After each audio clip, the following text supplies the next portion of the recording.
Olá pessoal, tudo bem? Vamos dar sequência aqui ao nosso curso da otorrinolaringologia da Faculdade de Medicina da ABC. Meu nome é Maurício, eu sou professor da disciplina e coordenador da graduação em otorrinolaringologia do terceiro ano. Sou também ex-aluno da faculdade da 12ª turma da nossa instituição. Nós vamos falar sobre um tema nessa primeira aula aqui de um conjunto de 3 aulas sobre a faringe, a região da garganta. Então, nessa primeira aula, nessa primeira parte da aula, a gente vai falar sobre a anatomia da faringe e fisiologia e também sobre a avaliação clínica dessa região.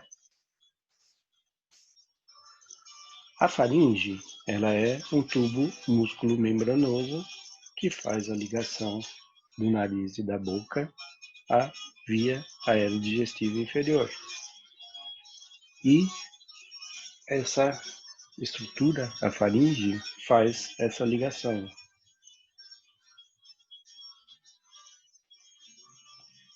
A faringe, ela é localizada então na porção posterior, ela se inicia na porção posterior do nariz, na coana, dirige-se para baixo em direção aqui à cavidade oral e ela termina na região da transição da laringe e do esôfago. Tá? Aqui com mais detalhes, né? Então ela começa aqui nessa região da coana, que é a parte posterior do nariz, e vai até a transição da laringe e do esôfago.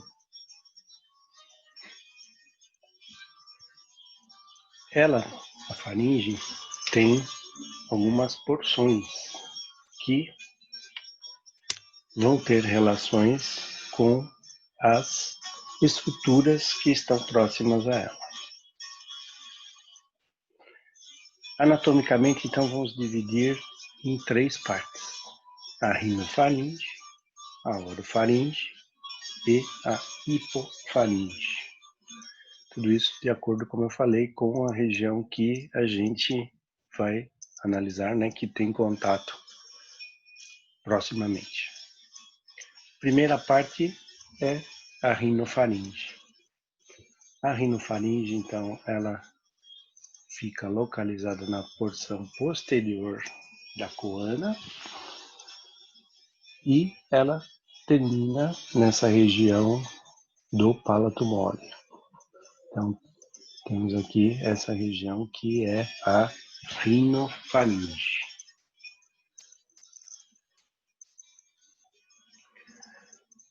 Na rinofaringe, que está aqui localizada então logo atrás da coana até a região aqui do palato mole. Nessa região, na rinofaringe, nós vamos ter algumas estruturas importantes. A primeira delas aqui é a chamada tonsila faríngea ou adenoide. A gente tem também aqui o orifício da tuba auditiva, que é a comunicação dessa região da rinofaringe com a orelha média. Temos aqui uma elevação também nessa região aqui do orifício da tuba auditiva na rinofaringe, que é chamado de torus tubário. Numa outra visualização, aqui a gente tem as coanas, aqui o septo nasal, a amígdala faríngea ou tonsila faríngea ou adenoide, que fica localizada no teto da rinofaringe. Tá?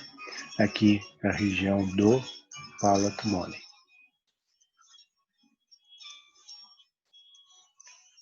A segunda região que a gente tem é da orofaringe. A orofaringe vai ter relações com o orifício ou vestíbulo da cavidade oral, a transição da cavidade oral para a faringe. Ela se inicia a orofaringe na região do palato mole e vai até a epiglote, ou no plano horizontal que a gente traça aqui na região do osso hioide. A orofaringe tem como estruturas importantes aqui as amígdalas ou tonsilas palatinas, a região da base da língua, que a gente tem também a tonsila lingual, tá? E ela termina aqui nessa região da epiglote. Finalmente, a gente tem a hipofaringe. A hipofaringe, então, vai ter relação com aqui a epiglote até a transição do esôfago e da laringe. De importância nessa região, a gente tem aqui a região dos seios piriformes. Tá? São esse espaço aqui que é importante a gente fazer depois análise também sobre as queixas que os pacientes vão ter. Então, falamos aí já, né, que a faringe tem funções de ser a ligação da parte respiratória superior, ou seja, do nariz, com a via respiratória inferior, e a ligação da boca com a via digestiva inferior. Então, ela vai ter importância respiratória, por conduzir o ar do nariz para a laringe, traqueia, brônquios e pulmão, e tem importância na deglutição.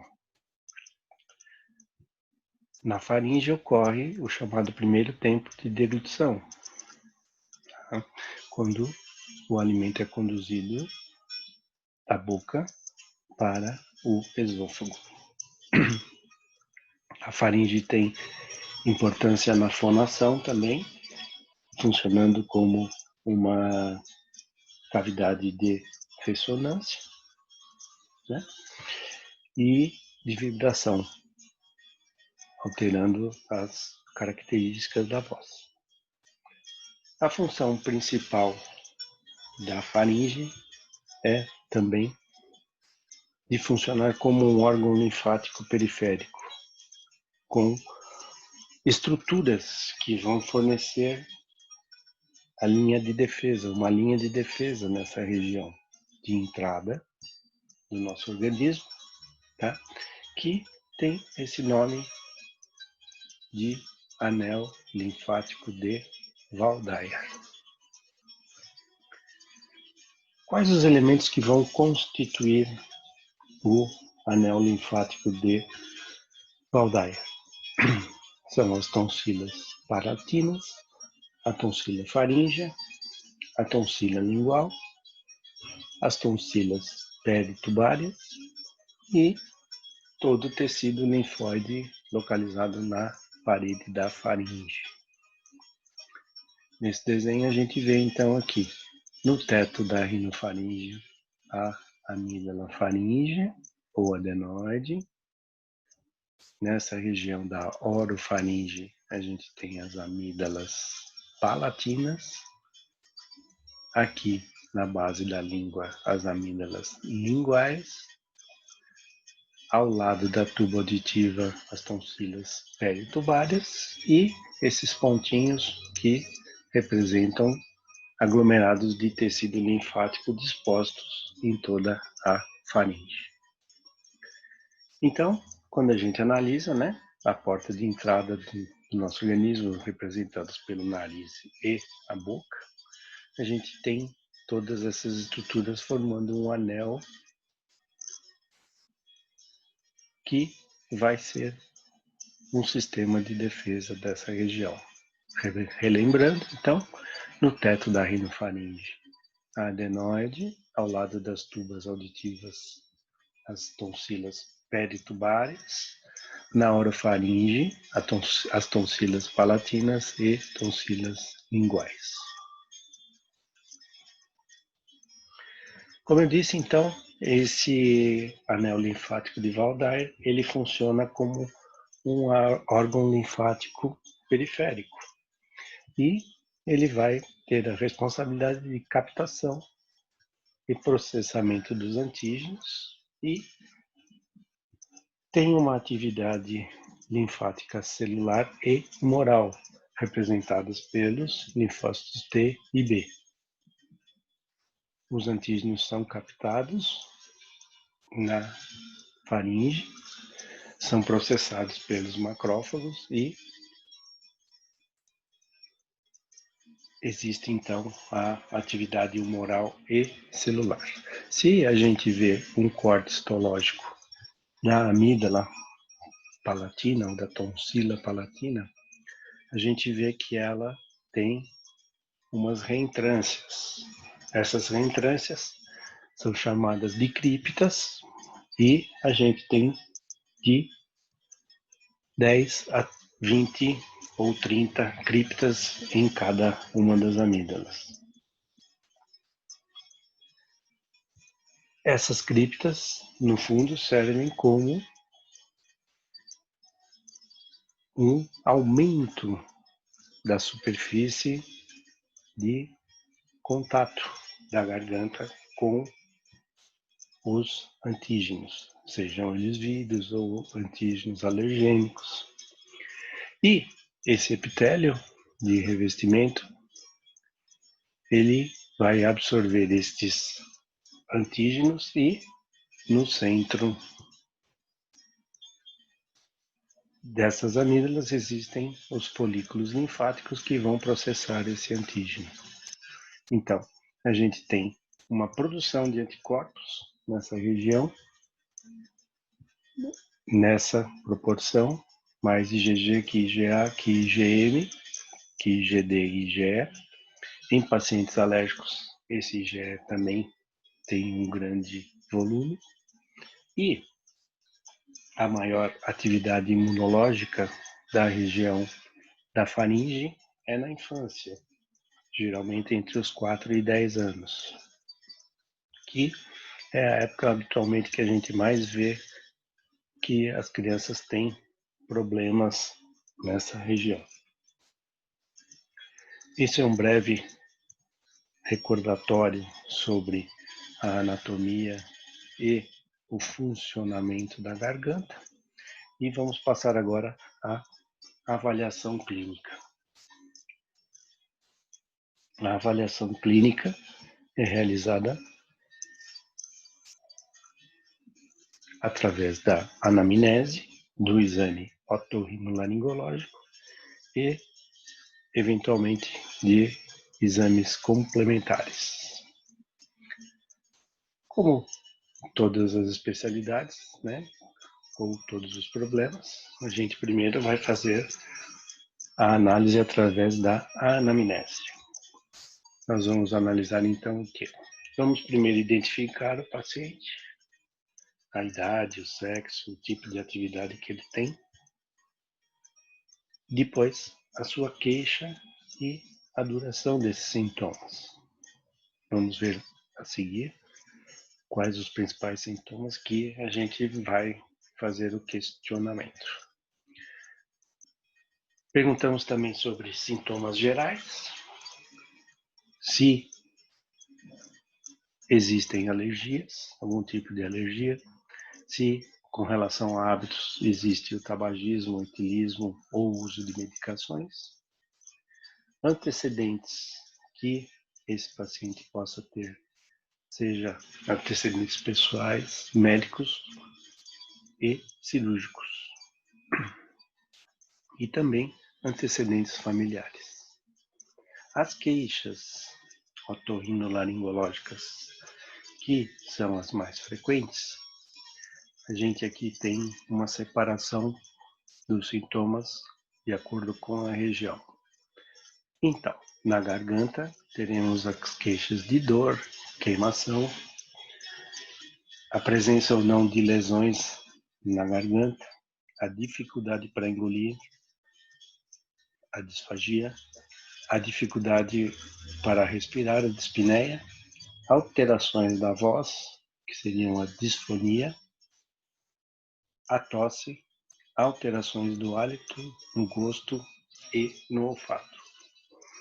Com relação ao nariz, as queixas mais frequentes são obstrução, a coriza, os espirros, a coceira, a epistaxe, que é o sangramento na cavidade do nariz, alteração do olfato e, eventualmente, dor na face. Com relação ao ouvido, as queixas mais frequentes são a otalgia, que seria a dor no ouvido, a plenitude, que é a sensação de abafamento no ouvido, a diminuição de audição, o zumbido, quando existe o barulho no ouvido, a tontura e a otorreia, que é quando o ouvido tem saída de secreção, quando ele vaza. Os sintomas relativos à faringe vão ter muita ligação com as estruturas vizinhas ou as estruturas constituintes da região que a gente analisa. Por exemplo, na rinofaringe, por ela ter uma ligação com a cavidade nasal, os sintomas vão estar muito relacionados ao nariz, com queixa de obstrução ou alteração na respiração, ou também, às vezes, com relação à tuba auditiva. A gente pode ter infecções no ouvido, como a otite média. A gente pode ter queixas como o abafamento no ouvido, que é a plenitude auricular. Tá? A orofaringe vai demonstrar sintomas relacionados geralmente à deglutição, principalmente a dor ou, às vezes, engasgos ou dificuldade para engolir. A hipofaringe ela é uma transição do trato respiratório e digestivo, então ela pode ter sintomas relacionados à respiração, como tosse, dificuldade para respirar, dispneia, e pode ter também dor para deglutição ou engasgos. E em todas as regiões a gente pode ter alterações da qualidade da voz, ou seja, alterações da fonação. Após fazer a avaliação da anamnese, a gente vai passar para o exame otorrinolaringológico. No exame otorrinolaringológico, a gente vai avaliar a cavidade oral e a orofaringe, fazer a rinoscopia anterior e também a otoscopia, que é o exame básico, exame clínico básico do otorrino. Então, primeiro nós vamos olhar a cavidade oral, né? Na cavidade oral a gente vê aqui na inserção do palato aqui, a gente vê as amígdalas palatinas inseridas, a úvula e a região da orofaringe. Aproveitar também para fazer uma inspeção na cavidade oral, observar o palato, a condição dos dentes, a língua e a mucosa oral. A rinoscopia anterior a gente faz com um espéculo nasal e a gente observa as estruturas dentro do nariz. E finalmente a gente faz a otoscopia, para a gente avaliar o conduto auditivo, a membrana timpânica, o aspecto dessas estruturas. Após o exame clínico, a gente pode ter alguma hipótese diagnóstica já, ou o próprio diagnóstico, ou eventualmente a gente passa a fazer alguns exames complementares. Eu digo fazer porque alguns exames a gente faz no próprio consultório, como, por exemplo, a nasofibroscopia ou laringoscopia, que é um exame relacionado ou realizado com fibras ópticas. A gente tem dois tipos de fibra, tem a fibra rígida e a fibra flexível. E esse tipo de exame é um exame simples de realizar. A gente faz facilmente na maioria das crianças e a gente coloca um anestésico tópico no nariz e realiza o exame sem maiores desconfortos. A fibra rígida de nariz a gente utiliza mais para situações pós-operatórias do nariz e ele tem essa visão aí como a gente demonstra aqui. Essa parte da fibra a gente pode acoplar com uma câmera e ligar a um sistema de vídeo.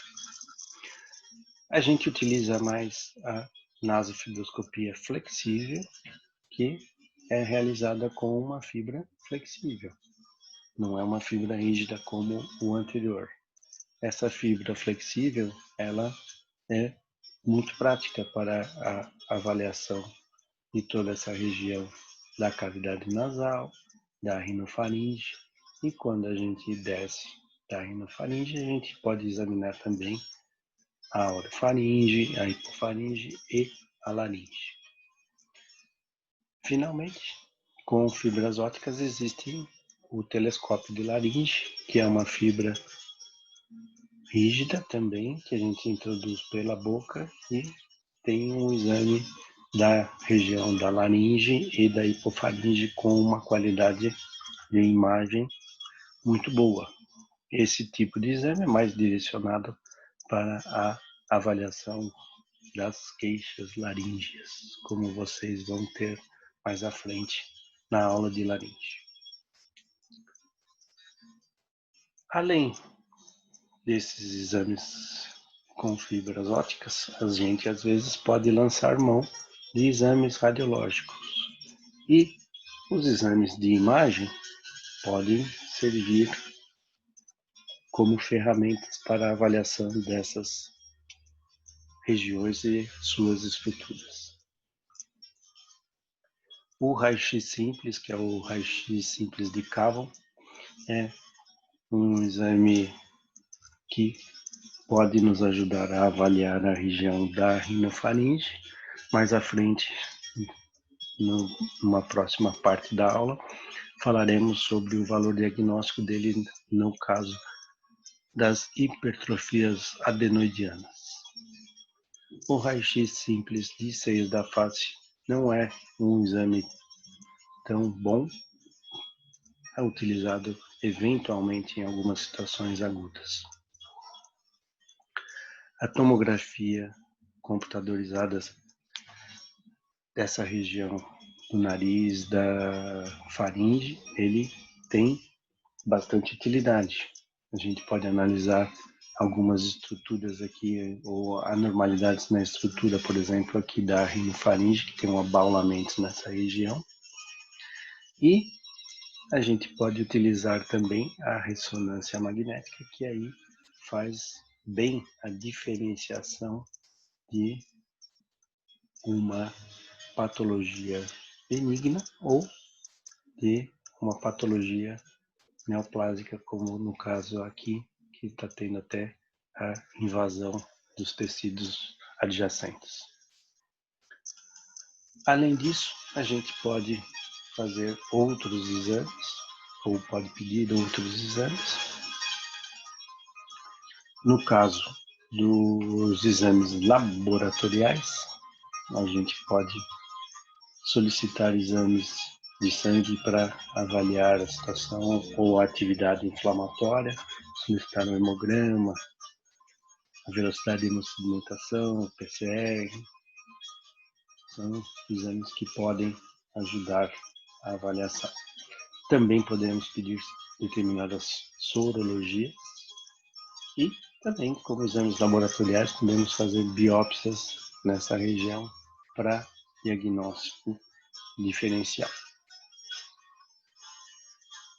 Podemos também fazer uma avaliação de refluxo gastroesofagiano. A gente pode solicitar uma endoscopia digestiva ou outros exames, como a cintilografia, a pH-metria, a esofagomanometria. Então, são exames que podem ajudar a avaliar a condição do refluxo gastroesofagiano.